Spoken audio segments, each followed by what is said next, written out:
Oke, testing testing. Halo semuanya, selamat malam.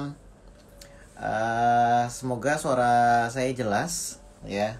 Sambil kita nungguin eh, Pak Eros yang kita akan hari ini IG live kita RDK Elite Sekuritas ini akan ngobrol-ngobrol sama seorang yang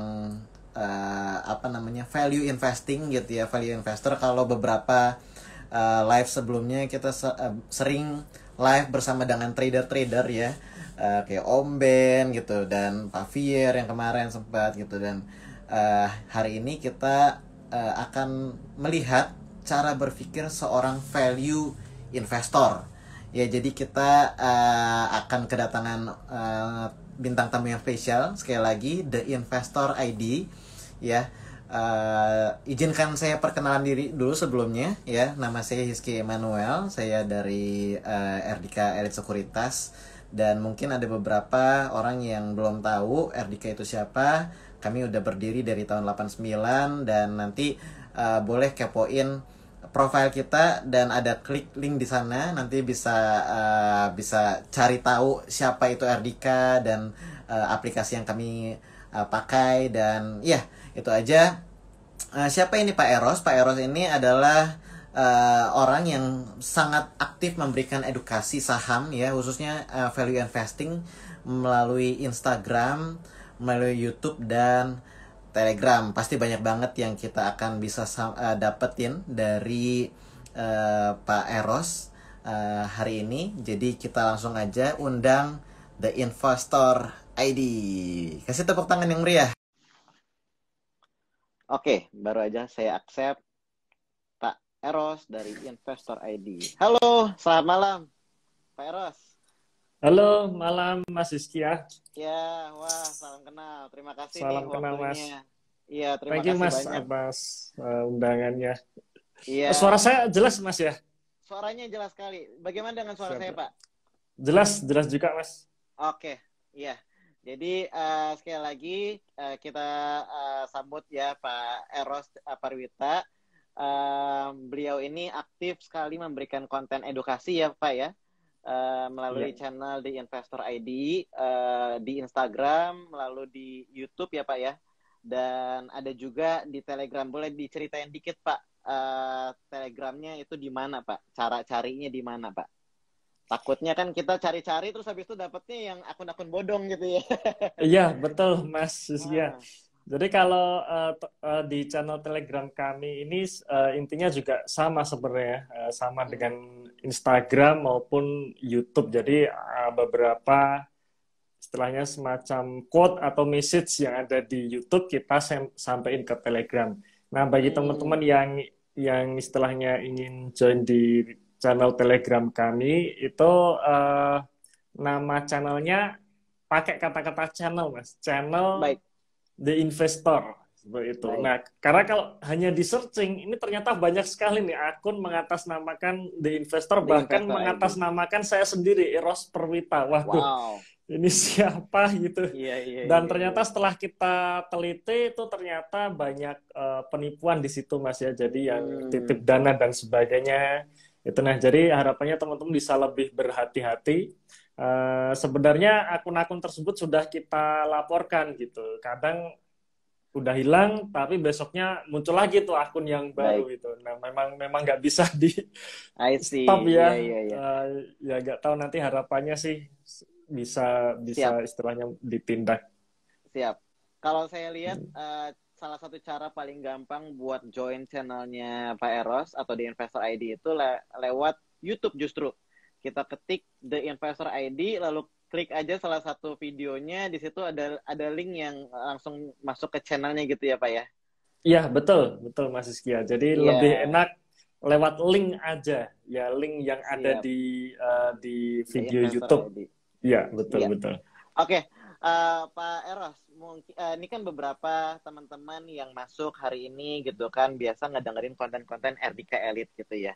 Boleh Iya, diceritain dikit nggak Pak, apa sih The Investor ID itu, konten-konten yang seperti apa yang Bapak tawarkan, Dan message apa yang Bapak coba sampaikan dari The Investor ID? Mungkin kita banyak yang mungkin ada yang udah kenal, tapi sebagian juga mungkin ada yang belum kenal. Jadi silahkan Pak. Ya, jadi di Investor ID ini sebenarnya memang awalnya kita sharing gitu dengan istilahnya pengalaman saya dalam investasi saham seperti itu ya. Jadi video pertama itu 2018 akhir ya, waktu itu ya masih sepi tuh, nggak ada tuh konten-konten edukasi saham, itu nggak ada. 2018. Jadi 2018, jadi termasuk awal sih ya, The Investor ini termasuk salah satu yang awal memberikan edukasi. Ya walaupun memang sudah ada sebelumnya, sudah ada beberapa, cuman yang istilahnya fokus ke membahas fundamental kayaknya ya cuman baru beberapa, belum sebanyak sekarang gitu ya. Nah, 2020 saat pandemi, yaitu tiba-tiba banyak orang yang masuk ke bursa, akhirnya di situ makin berkembang kita ya. Jadi dapat efek juga dari pandemi kemarin di kami. Nah, di Investor ID ini kita memang memberikan edukasi untuk investasi, khususnya investasi jangka panjang gitu. Jadi kalau kita, ya betul, karena kalau kita ngelihat ini kan di bursa ini kan pemainnya macam-macam Mas ya. Betul Pak. Ada yang dia istilahnya TikTok harian gitu, pagi beli, siang langsung jual seperti itu. Ada yang sifatnya swing trading gitu, beli, kemudian ya dilihat indikator-indikator tertentu, dia jual. Ada yang dia untuk investasi alias beli simpan, ya beli simpan, buy and hold, seperti itu. Ya, nah ini kan macam-macam caranya. Nah, di investor ini fokus ke yang ketiga ini tadi. Jadi kita beli dan simpan. Tujuannya untuk investasi jangka panjang. Ini karena dulu saya sendiri juga background-nya istilahnya juga sempat pindah haluan gitu. Jadi pertama saya beli saham itu 2011. 2011 itu pertama kalinya saya beli saham. Di situ ya saya masih coba-coba gitu ya, coba-coba metodenya apapun itulah, yang penting cuan kan gitu. Nah, baru 2015 waktu itu market crash, di situ saya ngerasa nggak kuat lagi saya. Jadi antara pekerjaan maupun trading saham ini kalau dikerjakan barengan, ini buat saya nggak kuat ya, sekali lagi dari sisi saya sendiri ya. Karena waktu itu saya merasakan kalau kerja sambil trading, kalau pas tradingnya cuan, kemudian pekerjaannya selesai, wah itu happy-nya double Mas. Happy-nya double itu. Seakan-akan teman-teman tuh pengen kita traktir semua dah gitu. Udah makan siang kemana, gua traktir dah, gua habis cuan di saham gitu kan. Nah cuman begitu tradingan banyak loss-nya ya, kemudian pekerjaan juga lagi pusing-pusingnya tuh, target gak tercapai, sering dimarahin bos, nah itu stresnya juga double gitu. Rasanya besok tuh pengen gak masuk gitu. Nah dari situ titik poinnya di situ, dari situ istilahnya saya capek gitu ya untuk ngamatin harian. Nah akhirnya saya memutuskan 2015 itu saya pindah haluan ceritanya. Ya beli simpan deh gitu, buy and hold. Jadi waktu itu 2015 saya jual semua saham-saham tradingan saya, udah all in di satu saham, simpan. Karena waktu itu pas market crash kan, berarti harga saham semua murah tuh. Lagi murah. Udah beli, simpan, udah selesai, nggak saya lihat-lihat lagi, saya fokus kerja. Nah dari situ kok ternyata makin enjoy saya, makin nyaman. Ya sudah, akhirnya sampai sekarang tuh saya menerapkan metode ini, yang dimana beli simpan gitu. Nah kemudian kalau kita bicara mengenai investasi jangka panjang, yang saya lakukan ya menggunakan kaidah value investing, karena menurut saya memang ini caranya gitu kalau untuk jangka panjang ya, seperti itu ya. Nah itu sekilas cerita Mas. Iya, agak di luar topik dikit, tapi karena kita masih punya waktu, jadi saya mau nanya bocoran dikit Pak. Waktu itu kalau boleh tahu saham apa aja yang waktu itu pertama kali dibeli, yang bikin Bapak Eros tuh nyaman gitu di buy and hold waktu itu? Iya, waktu itu BBRI Mas. Wah, BBRI ya. Udah pasti semua orang tahu lah ya BBRI. Karena waktu itu BBRI tahun 2015 itu benar-benar jatuh ya, dari crash betul, dari Maret sampai Mei itu turun terus. saya hitung tuh sampai 40% turunnya. 40%, wow. 40%. Padahal dari sisi fundamental perusahaan itu baik-baik saja gitu. Kondisi keuangannya oke, pendapatan bunga masih oke. Ya 2015 ada kenaikan NPL karena waktu itu memang ada krisis keuangan yang membuat dolarnya naik. Ya, dolar naik, kemudian BRI sendiri punya exposure juga di dolar. Ya, ada NPL juga karena dolar naik, banyak nasabah importer kan. Importer dia kesulitan bayar bunganya, ya sedikit NPL naik, cuman masih tercover seperti itu. Ya sudah, menurut saya fundamental baik-baik saja, tapi harganya terjun tuh. Ya sudah, ini murah gitu, udah beli simpan udah selesai gitu. Wow.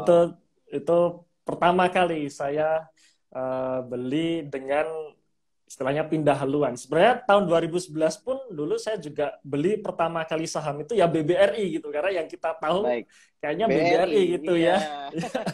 Sejuta umat, Pak. Saham sejuta umat, betul tuh Mas. Iya. Oh, jadi dari awalnya beli BRI, buy and hold, dan merasakan multi bagger pertama atau bagger pertama di saham tersebut ya, Pak? Itu 2018 ya. Jadi sebenarnya kalau bagger pertama itu bukan di BBRI, tapi di PPRO justru. Waktu itu 2016. Jadi tahun berikutnya mulai nih cari-cari saham berikutnya gitu. Nah, kalau BBRI ini akhirnya juga naik nih 100%. Itu di tahun 2018.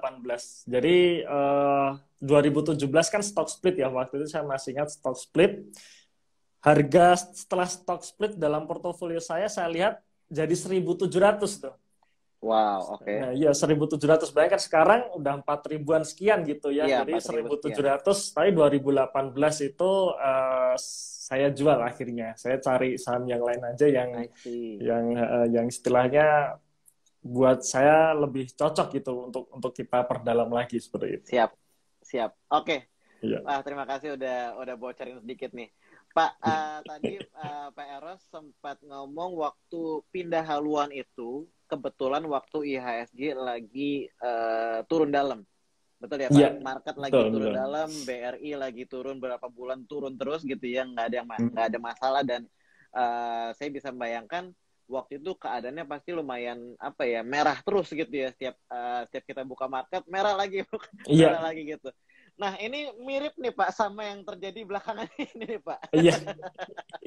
Jadi hari ini kan IHSG lumayan cukup gempar juga sama, walaupun waktu kemarin kan ada data ekonomi AS gitu ya yang nggak sesuai, ternyata nggak sesuai sama ekspektasi gitu. Jadi banyak sekali yang saham yang koreksi gitu. Nah, di saat-saat yang kayak gini, apa nih Pak, peluang apa aja yang bisa dicermati dalam kacamata seorang value investor? Ya, jadi kalau kita bicara mengenai value investing ini kan secara prinsip ini kan kita membandingkan antara value dan price itu ya, value dari perusahaan dengan price yang ditawarkan di market. Jadi ketika ada perusahaan-perusahaan yang value-nya sebenarnya tinggi tapi market menghargai murah, nah disitulah kita masuk. Dan setelah beli ya sudah di hold saja gitu. Nah, yang perlu kita perhatikan ya, yang kita fokuskan itu adalah time horizonnya gitu. Jadi memang time horizonnya harus panjang ya, jangkanya harus panjang. Jadi saham yang murah sekarang beli sekarang ya belum tentu besok langsung naik gitu. Betul. Nah, orang-orang kan pengennya merasa wah murah nih beli, besok langsung naik. Nah, itu salah gitu. Akhirnya nggak sesuai dengan ekspektasi. Nah, ketika kita beli saham yang sudah murah, juga belum tentu besok nggak akan turun. Bisa jadi besok makin turun. Nah, termasuk juga sekarang gitu ya. Sekarang kalau kita ngelihat market lagi merah nih.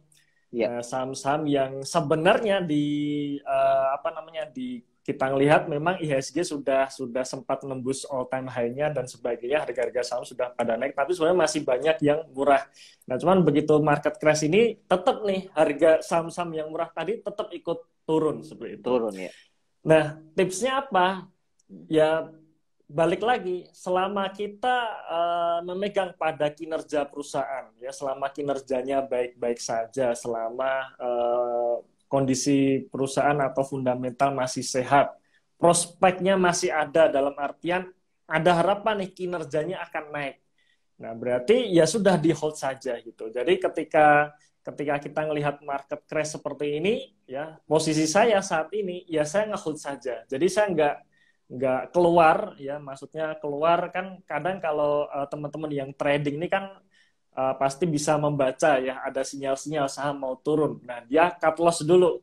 Harapannya nanti begitu turun udah sampai bottom, kemudian ada sinyal-sinyal reversal pantulan, dia masuk lagi seperti itu ya. Nah, kalau saya nge-hold saja nih gitu. Jadi memang portofolio saya nggak saya apa-apain. Dan memang harapannya adalah kita selalu sedia cash. Jadi ketika kita melihat market crash seperti ini, ada saham-saham yang ditawarkan murah, kita bisa beli lagi seperti itu. Ya. Nah, sekarang pertanyaannya kenapa kok nggak dijual dulu Mas Eros itu kan? Karena bagi teman-teman yang mengikuti portofolio saya pasti ada tuh melihat kan, wah sudah untung lumayan nih 100%, di atas 100% gitu. Dan yang tanya juga, kenapa nggak dijual dulu Mas Eros? Nanti kan kalau turun bisa kita serok lagi gitu gampangnya, kita beli lagi. Nah, problemnya adalah kenapa saya fokus ke investing, ke value investing, karena memang saya tidak mampu untuk melihat pergerakan harga saham setiap hari. Seperti itu. Ya, saya untuk mengikuti chart setiap hari ini saya tidak mampu. Nah, maka karena saya tidak mampu seperti ini, ya saya nggak tahu nih kapan akan naik, kapan akan turun. Gitu. Jadi tahu kejadiannya ya biasanya ya sore hari seperti ini atau istilahnya nggak bisa memantau setiap saat gitu. Akhirnya ya sudah, kita hold saja sepanjang saham-saham yang kita beli harganya sudah murah. Buat saya sih nggak masalah gitu. Nanti menurut pengalaman ya, dari pengalaman saya, nanti akan ada masanya saham-saham itu akan naik lagi. Cuman problemnya nggak tahu kapan kita. Gitu. Nggak tahu kapan. Oke. Iya. Oke, jadi salah satu pilihan atau alasan untuk masuk ke value investing ini karena memang ada pekerjaan lain yang menuntut konsentrasinya Pak Eros ya. Jadi artinya karena nggak bisa mantau saham, jadi ya udah pilih-pilih saham yang bisa di buy and hold tanpa harus dipantau setiap hari, begitu betul ya Pak ya? Iya betul, salah satunya itu sih Mas. Itu sebenarnya kondisi saya. Cuman memang kalau kita kembali ke filosofi value investing itu sebenarnya sih ketika kita buy and hold nih karena memang benar-benar kita investasi pada bisnis perusahaannya gitu. Itu secara filosofi. Tapi memang latar belakang saya kenapa saya terjun seperti itu karena memang saya nggak bisa itu memantau market setiap hari. Oke, siap. Pak, tadi Pak Eros sempat ngomong untuk reserve cash gitu ya, reserve cash untuk ngelihat kalau misalnya ada saham-saham yang sudah valuasi sudah murah bisa dibeli atau mungkin ditambah. Nah, saya mau nanya persenan porsi dari cash dan stok yang seorang value investor atau mungkin Pak Eros sendiri gitu ya kalau boleh nyontek dari portofolionya. Bagaimana susunan cash dan stoknya Pak? Apakah 50% cash, 50% stok atau bagaimana? Ya, kalau saya dalam menyusun portfolio itu prinsipnya adalah intinya kan jangan sampai kehabisan cash gitu. Nah, berapa persen porsi cash yang ada di portofolio kita sebenarnya sangat tergantung dari kondisi portofolio sebenarnya. Kalau nih misalkan kita kondisi baru awal menyusun portfolio ya, misalkan baru awal kita baru sedia cash, misalkan awal nih kita punya duit 100 juta gitu. Nah, apa yang harus kita lakukan? Nah, salah satu metode yang terbaik yang sampai saat ini saya pakai adalah beli bertahap kan gitu ya. Beli bertahap itu salah satu yang terbaik untuk dicicil, betul. Itu supaya tujuannya supaya apa? Supaya dapat average cost terbaik. Gitu. Karena pada dasarnya intinya kita nggak tahu kapan di bottomnya ini saham. Bisa turun terus atau mungkin ya turunnya cuma sebentar habis itu naik lagi. Nah, maka cara terbaik adalah beli dicicil. Nah, untuk awal misalkan kita punya dana 100 juta di awal, kemudian kita tidak misalkan kita tidak ada rencana untuk nabung setiap bulan. Maka cara yang terbaik 100 juta ini menurut saya beli separuhnya dulu. Separuhnya dulu 50 juta dan menurut saya beli di minimal 3 sektor yang berbeda. Gitu. Nah, kenapa harus 3 sektor yang berbeda? Karena manggungnya tiap sektor itu pasti gantian. Beda-beda. Iya, betul. Pasti beda-beda gitu kan ya. Jadi supaya kita juga seneng kan ngelihat portofolio kita hijau kan seneng. Nah, makanya pilih minimal 3 sektor yang berbeda dengan separuh uang dulu. Nah, separuhnya ini dibagi ya 5 sampai 6 bulan ke depan. Nah, itu yang sering saya share ke teman-teman kalau kondisinya seperti itu.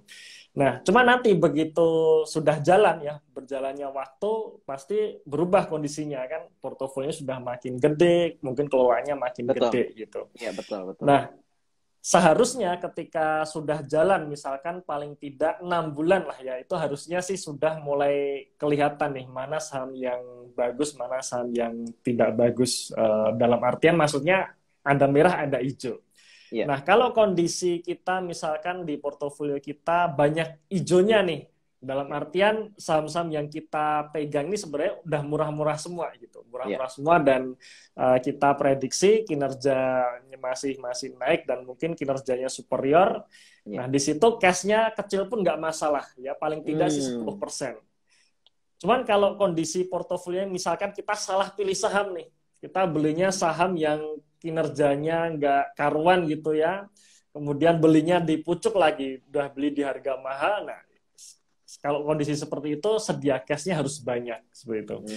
Kalau posisi saya biasanya setiap bulan selalu menghabiskan cash itu saya. Jadi memang saya habiskan, tetapi setiap bulannya itu saya selalu menambahkan duit terus ke RDN saya. Nah, jadi saya memang kalau teman-teman yang mengikuti portofolio saya memang kelihatan tuh cash-nya tinggal 2%, kadang tinggal 5% seperti itu. Itu kenapa? Karena bulan depan pasti saya tambah lagi tuh duit. Ya, sehingga cash yang 5% ini jadi 10% lagi seperti itu. Nah, jadi batasan saya di 10%. Batasannya 10%. Iya. Oke, jadi cuman memang tergantung dari kondisi portofolio ya, sekali lagi. Siap. Oke. Jadi memang caranya berbeda-beda. Mungkin ada orang yang langsung punya modal besar untuk dimasukkan ke saham, tapi ada juga orang yang ya dicicil gitu, setiap bulan ditambahin lagi RDN-nya, ditambahin lagi RDN-nya, dan kalaupun ditambahin itu bukan berarti langsung dibeliin pada saat itu juga, betul ya Pak ya? Iya, betul. Mas. Jadi cukup juga di reserve cash-nya untuk di saat-saat yang seperti ini. Pak, saya mau tahu cara Pak Eros pilih atau enggak screening saham gitu ya. Apakah saham-saham yang baru listing atau ya gimana cara Pak Eros ngelihat saham-saham yang bisa berpotensi cetak multi-bagger gitu ya. Apa aja sih hal-hal yang perlu kita pertimbangkan untuk ngelihat sebuah saham supaya ya siapa tahu yang kita beli ini bisa memberikan kita profit ratusan persen. Gimana Pak? Ya, baik. Menarik nih pertanyaan yang selalu ditanyakan nih Mas Giani. Ya. Jadi pertama memang kita harus punya mindset yang benar dulu gitu. Jadi dalam artian ketika kita bicara mengenai value investing, maka time horizonnya harus panjang. Dalam artian kita nggak bisa nih mengharapkan saham yang kita beli langsung naik minggu depan, bahkan bulan depan. Itu belum tentu ya, belum tentu. Karena saya pun punya saham yang saya pegang sampai berbulan-bulan nggak naik-naik, itu pun ada juga gitu. Nah, pertama itu dulu, time horizonnya harus panjang. Kemudian setelah kita memiliki mindset yang benar, kita bicara mengenai kinerja dari perusahaan tersebut ya. Jadi ketika kita bicara mengenai value investing, maka yang kita beli, saham yang kita beli, kita harus ngerti bisnisnya. Kita harus ngerti bisnisnya, kita harus kita harus tahu kinerjanya, kita harus tahu produknya. Nah, karena kalau kita nggak tahu produknya, nah berarti termasuk spekulasi di situ. Baik. Jadi memang ini sedikit berbeda kadang, karena saya juga sering ngobrol ya dengan teman-teman yang dia scalpingan gitu. Iya. Katanya nih teman saya, bro kalau scalping lo emang tahu itu saham apa namanya bisnisnya apa? Kadang kagak tahu gitu ya, karena kagak tahu. Iya. Yang penting ini trennya bagus, Mas. Jadi hajar aja, yang penting trennya bagus gitu. Nah, itu memang sedikit berbeda. Memang nggak semua seperti itu ya, tapi memang saya pernah itu ngobrol dan dia memang istilahnya udah berhasil juga di scalping dan memang konsepnya seperti itu. Nah, jadi balik lagi sini, beda kalau kita bicara mengenai investasi jangka panjang, maka harus ngerti bisnisnya, ngerti produknya, ngerti kinerjanya. Nah, itu dulu. Dan kinerja ini kan menggambarkan proses yang panjang dari perusahaan ya. Perusahaan menghasilkan laba ini kan butuh produksi ya, butuh ngambil bahan baku dari supplier, butuh dipasarkan. Setelah dipasarkan kadang bayarnya tempo dan sebagainya. Nah, jadi perusahaan ini dari produk menjadi laba ini butuh waktu panjang, setahun lebih. Nah, itulah kenapa kita perlu time horizon yang panjang. Nah, itu dulu.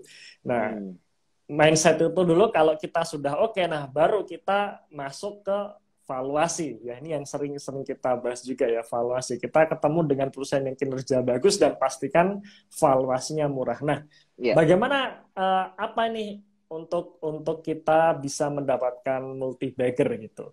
Jadi yang pertama ada tiga cara dari pengalaman saya. Yang pertama kita bisa pilih perusahaan yang sedang sakit.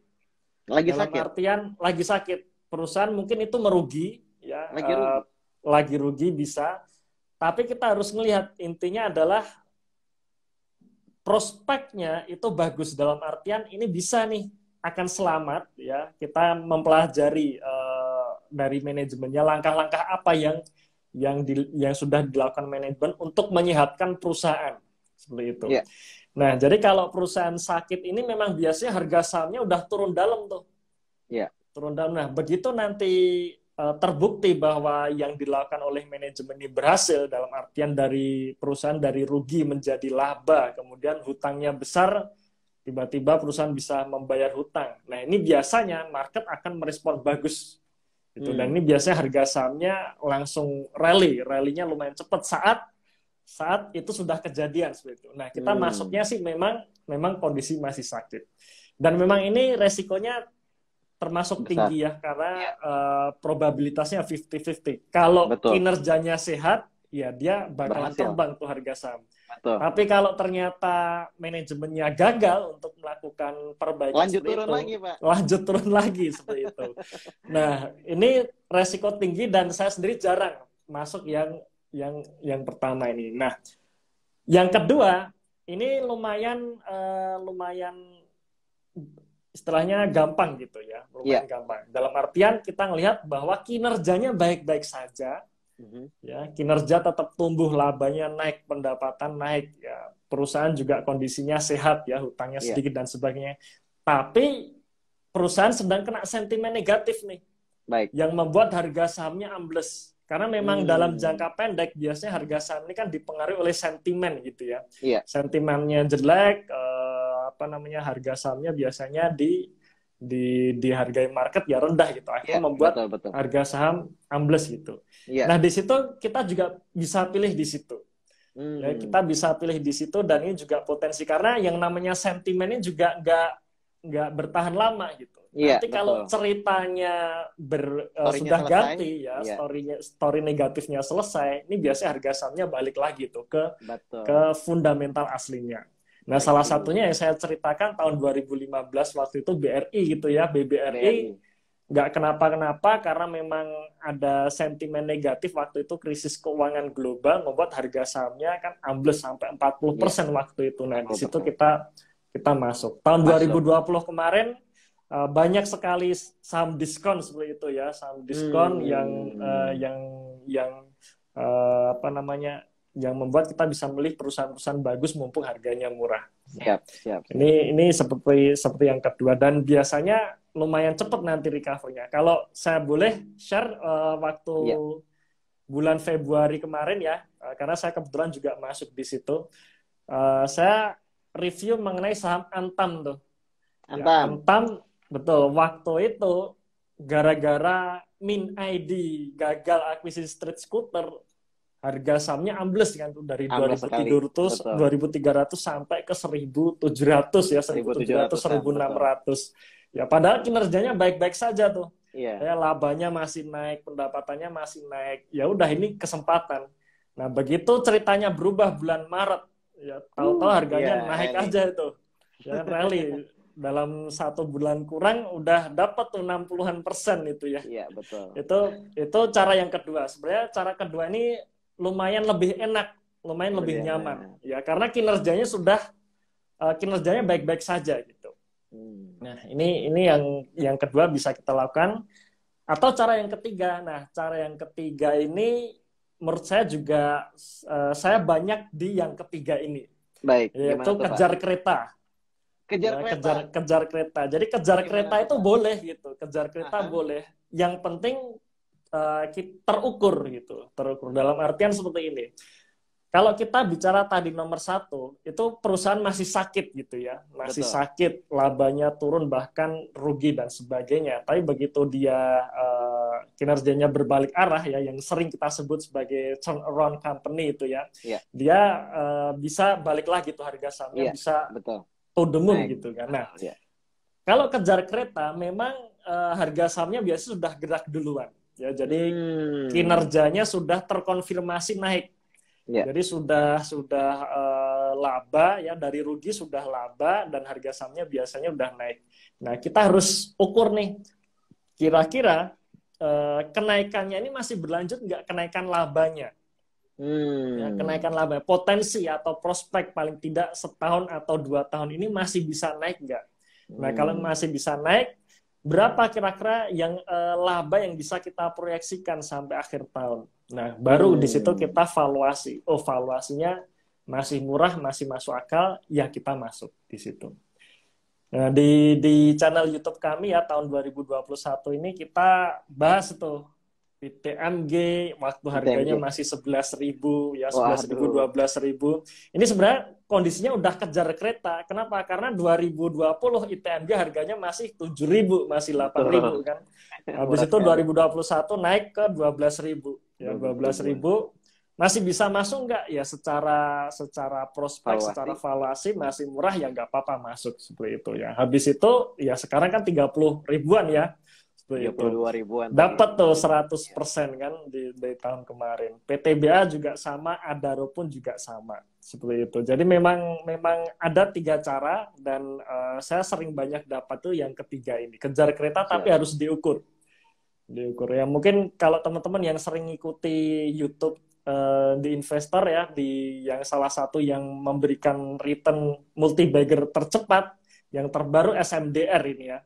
SMDR itu bulan September kita review tuh di channel YouTube di investor. Harganya 600. 600 itu sudah dipucuk sebenarnya. Kondisi waktu itu harganya dipucuk. Karena di awal tahun 2021 harganya masih 300, masih 200, masih 300 kan. Nah, cuman harga 600 ini walaupun sudah dipucuk, kita review sebenarnya masih masuk akal, masih murah seperti itu. Ya, jadi beli di pucuk juga akhirnya ya nggak apa-apa juga. Atau sekarang kan juga udah 3.000 gitu kan ya. Ini salah satu yang tercepat dari review yang kami publish ya di YouTube ya. Karena nggak semua saham kan juga kita review nih. I see. Oke, siap. Oke. Pak, tadi ngobrolin tentang 3 acara dan 3-tiganya ini selalu melihat laporan keuangannya dan bagaimana kinerja perusahaan, betul ya Pak ya? Iya, betul. Di dalam kinerja perusahaan dan seperti yang Bapak bilang tadi, kalau misalnya udah ketahuan kinerja perusahaannya bagus, terus habis udah momentumnya, maka itu harga akan rally. Nah, di saat-saat yang harga rally seperti SMDR sekarang gitu, saya mau tanya tentang strategi Bapak, apakah melakukan averaging up atau saat harga lagi uptrend seperti ini, apakah Bapak average up atau hold aja, atau bagaimana dengan cash yang Bapak punya? Apakah cari saham lain yang bisa berpotensi multi-bagger lagi atau bagaimana? Ya, sebenarnya paling enak ketika kita sudah menemukan saham pemenang gitu ya. Kita fokus aja sih di situ. Itu lebih enak, lebih membuat kita safe. Jadi misalkan kita temui nih, misalkan saham seperti tahun kemarin yang kita review seperti ITMG atau Adaro atau PTBA seperti itu ya. Itu ketika sudah naik kita ukur misalkan nih masih murah, masih masuk akal, ya averaging up pun nggak masalah sebenarnya.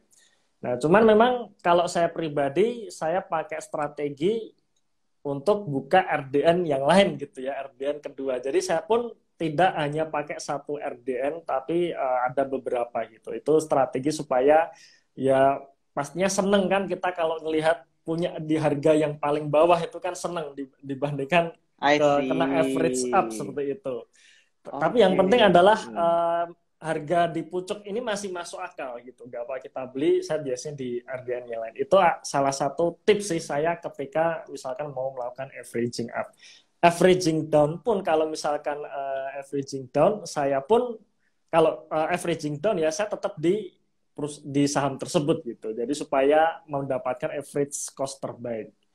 Tapi ada juga saham-saham yang memang niatnya akan saya hold selamanya, rencananya seperti itu. Nah, kalau seperti itu ya kita mau averaging up pun nggak masalah di satu saham tersebut. Jadi saya sendiri kalau dalam menyusun portfolio saya dibagi dua tuh. Saham yang rencananya pengen saya hold selamanya gitu ya, sampai diwariskan ya, rencananya seperti itu. Dan yang kedua, saham-saham tipe siklus. Nah, saham-saham tipe siklus ini saham-saham yang nantinya harus dijual. Karena kalau nggak dijual ketika siklus selesai, kinerja turun, harga sahamnya pun ikut turun seperti itu. Iya, iya, iya. Oke, nah Pak, tadi ada sedikit nih nyambung dari yang Bapak tadi barusan kasih tahu, ada saham-saham siklus yang memang kita harus take profit waktu harganya lagi tinggi-tingginya gitu ya. Tapi ini nyangkut sama pertanyaan saya selanjutnya, gimana cara Bapak menentukan titik jualnya? Apakah ketika harganya sudah mencapai sekian profitnya sudah mencapai sekian ratus persen, atau mungkin dari story yang seperti apa? Bagaimana cara Bapak menentukan titik jual? Ya, sebenarnya kalau masalah story ataupun sentimen, ini saya sendiri pun juga nggak begitu mengikuti. Jadi kadang ada berita-berita yang saya terlewati gitu, begitu saja itu. Dan memang itu ya nggak masalah buat saya. Nah, caranya adalah tetap kita melihat valuasi gitu. Jadi valuasi ini menurut saya sangat penting. Tapi sekali lagi ya, valuasi ini langkah terakhir. Yang pertama kita harus memiliki time horizon panjang. Yang kedua kita harus ngerti bisnisnya, ngerti kinerjanya. Baru ketiga valuasi. Nah, keputusan beli ataupun jual untuk take profit ya, take profit itu memang dari valuasi. Nah, dalam artian seperti ini. Nanti ada kalanya, ya saya beberapa kali mengalami itu. Ada kalanya ketika kinerjanya sudah mulai melambat gitu, tapi valuasinya masih naik terus nih. Seperti itu. Nah, ini sebenarnya sudah ancang-ancang untuk keluar. Nah, cuman cara keluarnya pun ini juga saya sendiri nggak langsung keluar gitu, nggak. Bertahap saya juga. Ya, jadi saya bertahap. Jadi memang pada akhirnya nanti saya tidak benar-benar jual di puncak gitu, tidak. Pasti akan ada setelah saya jual ya harga sahamnya makin naik lagi, itu juga udah biasa seperti itu ya, sering terjadi gitu. Sering terjadi ya. Nah, makanya kita jualnya bertahap, tapi juga akan ada juga ketika kita jual sudah kebetulan pas di puncak, habis itu harganya makin turun, itu juga akhirnya kita pelan-pelan ngejual, kita pelan-pelan menghabiskan di situ. Ya, kalau pengalaman saya pertama kali nih dapat multi bagger ya, dapat 200%, itu memang saya jual di 200%, habis itu terakhir saya jual di 90%. Ya, jadi memang pelan. Belinya bertahap, jualnya pun bertahap. Jadi memang main santai kita, Mas, main santai. Oh, kira-kira sudah kemahalan nih dari sisi valuasi, dan kayaknya kok nggak bisa tumbuh lagi kinerjanya, alias kinerjanya udah mulai stuck nih, ya sudah kita lepas. Karena memang ada kondisi seperti ini. Memang dia berhasil melakukan pembalikan kinerja dari rugi ke laba ya. Biasanya salah satunya sih ya untuk perusahaan-perusahaan seperti itu biasanya efisiensi. Yeah. Ya, jadi revenue-nya tetap tuh, ya omsetnya tetap, tapi dia berhasil efisiensi, nah labanya naik seperti itu. Nah ini kan tanda-tanda apa namanya turnaround juga ini kan. Nah ini kita bisa masuk. Biasanya harga sahamnya naik. Tapi ketika kita ngelihat bahwa prospeknya udah mentok nih, prospek bisnisnya, dia nggak bisa ekspansi lagi. Ya, dia nggak bisa ekspansi lagi, kayaknya untuk menaikkan omset, menaikkan revenue, ini susah banget gitu. Nah, tapi secara valuasi udah naik terus nih harga sahamnya. Ya sudah, kita mulai take profit di situ. Siap. Siap. Itu. Oke. Jadi keluarnya pun bertahap dan ngelihatnya dari valuasi. Jika valuasi ini sudah dirasa cukup mahal, kinerjanya juga udah melambat, dipertimbangkan untuk keluar bertahap gitu ya. Tapi nggak pernah keluar karena ada sentimen negatif, kalau ada karena ada story yang seperti apa gitu, itu jarang sekali keluar seperti itu ya Pak ya? Iya betul Mas. Jadi kalau kita bicara mengenai value investing, memang fokusnya adalah di kinerjanya saja gitu. Baik. Kinerjanya saja. Jadi kalau kita istilahnya bereaksi terhadap market, ketika market turun seperti ini, berarti bagi kita seorang value investor, berarti ada banyak diskon. Kan harusnya seperti itu ya. Ada saham-saham yang diskon. Ada kesempatan untuk kita beli lagi, tambah muatan. Ya, tapi kalau harga sahamnya naik, betul. Kalau harga sahamnya naik, nah ini berarti kan istilahnya memberikan cuan kan gitu kan ya. Jadi dua sisi naik atau turun ini selalu positif kita. Menyenangkan. Gitu. Selalu menyenangkan. Jadi nggak panik nanti kalau market crash seperti ini gitu. Oke. Pak, ada satu pertanyaan terakhir, tapi sebelum saya mau nanya ini, saya izinkan saya untuk promosi sedikit ya. Jadi teman-teman yang datang di sini, selamat datang ya. Ada beberapa yang baru datang. Selamat datang di RDK Elite Sekuritas. Nah, teman-teman yang mungkin belum kenal RDK, bisa langsung aja klik di atas kiri ya. Di situ bisa klik profil kita, ada RDK Elite Sekuritas dan juga ada The Investor. Follow, lihat, like, dan ada link yang kita taruh di bio. Silahkan dikulik-kulik, dilihat-lihat. Di situ kita bisa buka akun investasi. Kalau tadi Pak Eros bilang nambah akun ya untuk bisa dapat supaya nggak ngerusak average price gitu ya. Nah bisa banget cobain RDK Sekuritas. Dan di sini kita bisa coba dengan tanpa minimum deposit, dan biayanya juga fee-nya murah banget gitu ya, cuma 0,15% gitu, murah banget, dan nggak ada biaya bulanan, jadi bisa langsung aja dicoba. Klik di bawah di profil kami di RDK Sekuritas, di situ ada link dan bisa klik di sana. Nah, pertanyaan terakhir ini tentang IPO nih, Pak. Ya. Nah, kalau Pak Eros sendiri gitu ya, kan kita ngelihat valuasi gitu ya. Nah, saya pengen tahu kalau misalnya value investor itu apakah suka ikut IPO juga, atau justru hal yang dihindari gitu. Karena jujur aja nih Pak, teman-teman trader nih ya, banyak juga yang dapat multi-bagger ya. Itu dari saham IPO gitu. Kayak kemarin waktu Januari kemarin ADMR naik dari Rp100 ke harganya sekitar 3.100 kalau nggak salah paling tinggi gitu. Jadi itu kan udah ribuan persen, Mbak. Ribuan persen dalam waktu singkat tuh Mas ya. Dalam waktu sangat singkat.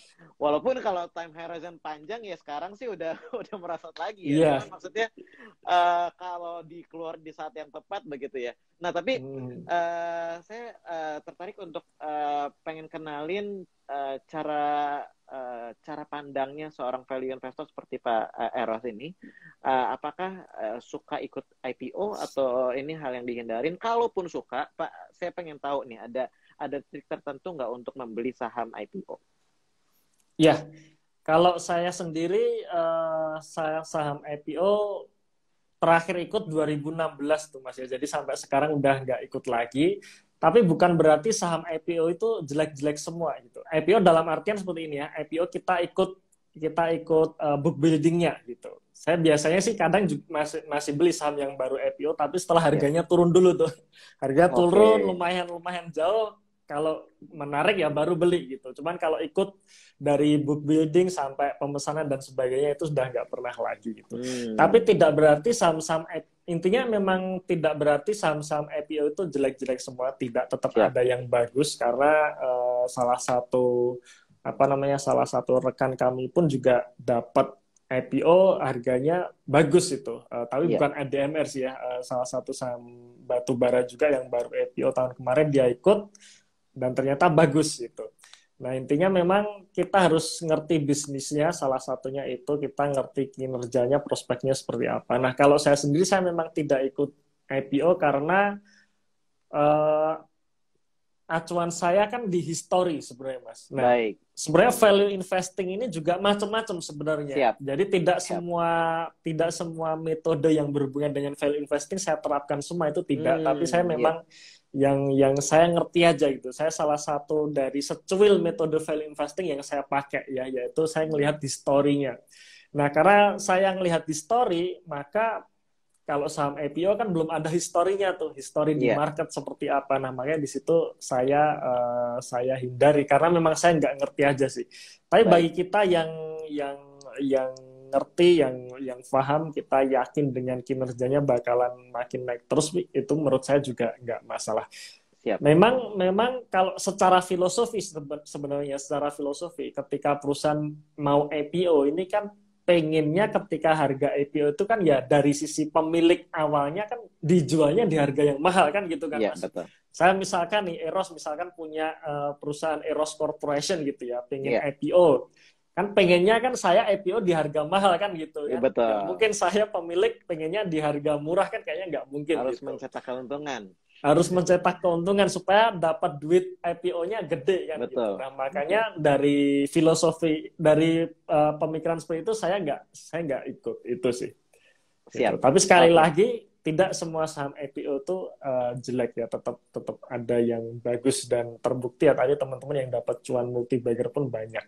Dan juga mungkin saya saya garis bawahi lagi sebenarnya multi bagger ini juga macam-macam caranya. Yang nggak hanya value investing tapi yang seperti Mas Hizkia tadi katakan trading pun bisa gitu. Betul. Scalping pun bisa juga. Bisa juga. Intinya adalah metodenya seperti apa. Nah, metode antara satu yang lain ini kan berbeda. Salah satu yang membuat beda adalah ya time horizonnya tadi gitu. Ya, saya dapat 100% dalam jangka waktu 5 tahun, itu buat saya tetap bagus gitu. Tetap bagus ya 5 tahun karena sekali lagi kan niatnya investasi ya, investasi jangka panjang. Jadi tidak hanya melihat 1 tahun atau 2 tahun ini saja. Itu sih Mas. Oke, baik. Ya. Pak, terima kasih dan ini pertanyaan saya udah cukup banyak ya. Tapi di sini ada teman-teman yang nonton dari awal udah mulai nanya nih Pak di kolom question and answer. Saya akan pilih pertanyaan dari teman-teman yang nonton. Ada dari akun Cikal Bakal Saham. Pak mau nanya indikator valuasi value investing Mas Eros bagaimana? Indikator value investing seperti apa tuh Pak? Indikator valuasinya. Iya.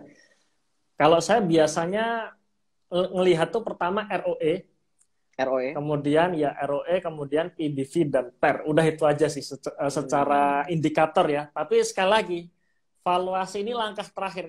Kadang orang ini banyak sekali orang-orang yang dia langsung nembak, wah Pak Eros ini ROE-nya sekian, PBV-nya sekian, murah nggak nih? Lo tunggu dulu gitu. Jangan langsung masuk ke situ dulu. Ngerti nggak bisnisnya, ngerti nggak prospeknya, bakalan kinerjanya naik atau enggak. Nah, baru masuk valuasi. Nah, baru masuk ke rasio gitu ya. Nah, rasionya saya cuma 3 itu aja, ROE, PBV, PER. Nah, pertama ROE. ROE-nya yang dicari adalah ROE yang paling tidak stabil sebenarnya. Baik. Stabil ya. Jadi ROE stabil. Kalau ROE stabil, ini biasanya labanya setiap tahun kan naik gitu. Kalau laba naik, ekuitas naik, ROE stabil, labanya juga ikut naik gitu. Baik. Nah, maka ketika ROE stabil, kita bisa pakai nih, lihat history dari PBV-nya. PBV-nya seperti apa. Kalau rata-rata misalkan PBV-nya di angka 3 kali gitu. dengan ROE misalkan 20%. Ya sudah, kalau kita punya anggapan tahun ini perusahaan bisa menghasilkan ROE 20% gitu. Ya kita bisa pakai nih patokan PBV 5 kali sebagai harga wajar seperti itu. Nah, cuman berbeda ceritanya kalau ROE-nya turun. Ya, jadi case-nya memang macam-macam. Kalau ROE-nya turun kan berarti kinerjanya lagi turun tuh. Nah, kalau kinerja turun, nah ini biasanya akan diikuti oleh PBV yang ikut turun. Seperti itu. Baik, oke. Nah, siap. Beda lagi case-nya kalau ROE-nya naik. Kalau ROE naik, ini artinya ekspansi perusahaan kenceng nih. Ekspansi perusahaan kenceng dan menghasilkan kenaikan labanya biasanya sangat tinggi tuh. Kenaikan labanya superior. Nah, dengan kondisi seperti itu, biasanya PBV-nya ini juga premium. Nah, kalau cuman balik lagi, ketika PBV premium seperti ini, kita bisa masuk nggak? Tetap bisa gitu, tetap bisa. Kita ngelihat tambahannya yaitu PE ratio. Ya, jadi walaupun PBV-nya sudah premium, kita ngelihat PE ratio-nya masih wajar, kita bisa beli. Tapi ini kondisinya seperti itu. Nah, jangan sampai kita melihat PE ketika ROE-nya turun. Itu nanti akan kelihatan mahal. Nah, ini saya kasih contoh saja yang saya pegang ITMG. ITMG saya beli di 2020 itu harganya masih 8 ribuan. Itu secara PE ratio itu mahal banget tuh 20 kali. Tapi secara PBV, secara PBV murah hanya 0,7 kali. Betul. Kenapa? Karena ROE-nya turun, karena labanya turun. Iya. Seperti itu.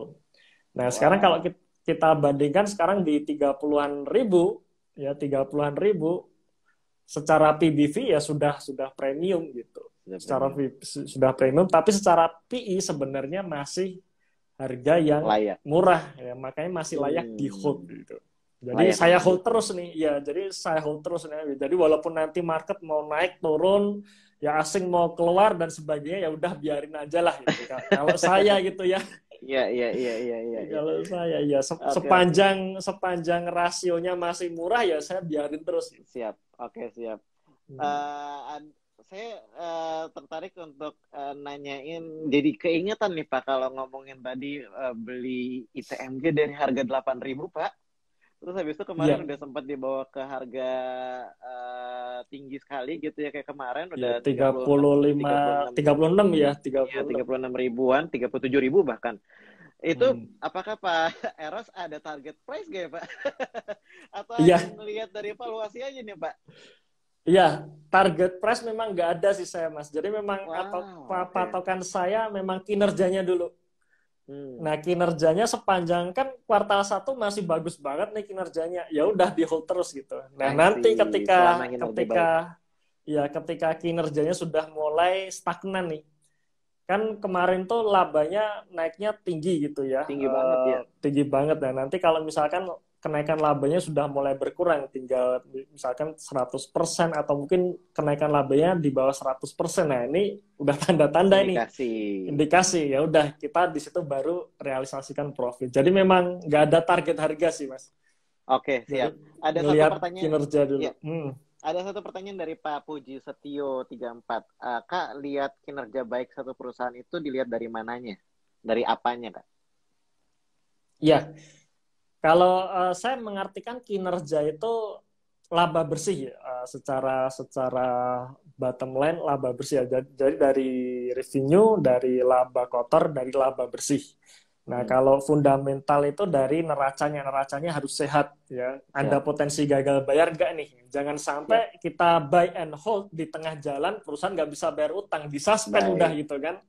Nah, itu kita ngelihat dari hutangnya. Tapi kalau kenaikan saham itu dari laba gitu. Saya ngelihat dari laba. Nah, cuman harus kita pastikan labanya sehat. Artinya apa? Artinya laba ini ya dihasilkan dari kenaikan omset gitu ya, dari efisiensi. Jadi bukan dari hal-hal di luar operasional perusahaan. Misalkan nih, perusahaan ngejual aset. Nah, kalau perusahaan ngejual aset kan dihitung laba juga tuh. Nah, ini berarti laba yang tidak sehat. Atau perusahaan dia invest ke saham. Kadang kan perusahaan punya cash gede gitu ya. Dia beli saham juga atau beli obligasi. Nah, ini kan juga menaikkan laba ketika harga sahamnya naik atau dia dapat kupon obligasi, kan labanya naik. Naik, harus ya. kita cek lagi kalau laba seperti itu ya kita keluarkan dari pos penghitungan kita gitu. Jadi benar-benar laba yang sehat. Laba yang sehat itu apa? Dari efisiensi atau kenaikan omset. Oke, siap. Oke. Ini ada beberapa pertanyaan tapi menyangkut tentang emiten. Apakah Pak Eros oke buat jawab untuk Saratoga, untuk OBMD? Saya rasa kalau misalnya pertanyaan tentang emiten ini kadang-kadang nih orang pada pengen tahunya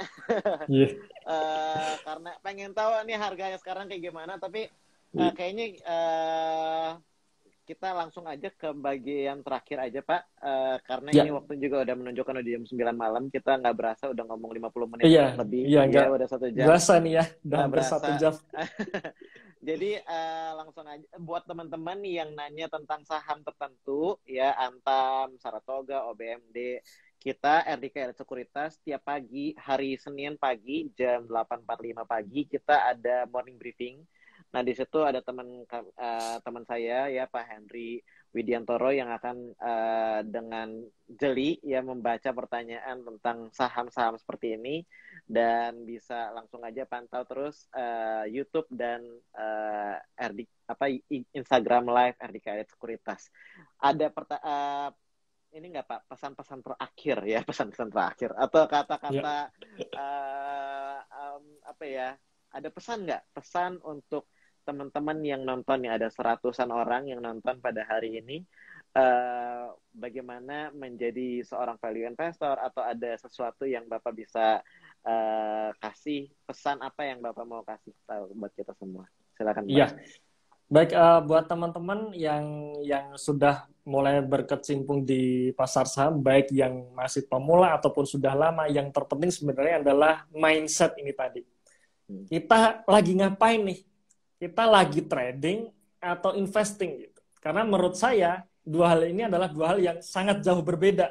Iya. Gitu ya. Kalau kita bicara trading, maka analisa yang digunakan pasti adalah analisa-analisa yang menjurus ke pergerakan harga saham, kan seperti itu. Tapi kalau kita bicara mengenai investing, maka kinerja fundamental, kinerja perusahaan ini menjadi yang utama. Nah, maka harus ngerti dulu kita lagi investing atau lagi trading. Nah, baru kita bisa masuk ke langkah selanjutnya seperti analisa, kemudian beli saham tertentu. Mungkin itu aja Mas dari saya, Mas Rizky. Mantap sekali, terima kasih banyak Pak Eros untuk waktunya pada malam hari ini. Boleh nggak sekali lagi ingetin kami bisa follow The Investor ID di mana aja Pak? Boleh, silahkan untuk teman-teman yang mau follow IG kami ya, kami ada di investor_ID, silahkan di follow, dan juga teman-teman juga silahkan follow RDK Elite Sekuritas ya. Pastinya teman-teman tadi ya yang senang dengan pergerakan harga saham, biasanya ada tuh morning briefing ya Mas yang biasa betul, di ini ya. Nah itu juga bisa dijadikan pertimbangan. Siap, oke. Jadi jangan lupa follow Pak Eros juga ya di The Investor dan Pak Eros sendiri ya. Dan terima kasih sekali lagi Pak Eros untuk waktunya. Semoga kita bisa ketemu lagi di lain waktu. Tapi untuk sekarang salam profit buat kita semuanya. Terima kasih Mas Rizky udah diundang. Siap. Terima kasih teman-teman semuanya yang udah nonton.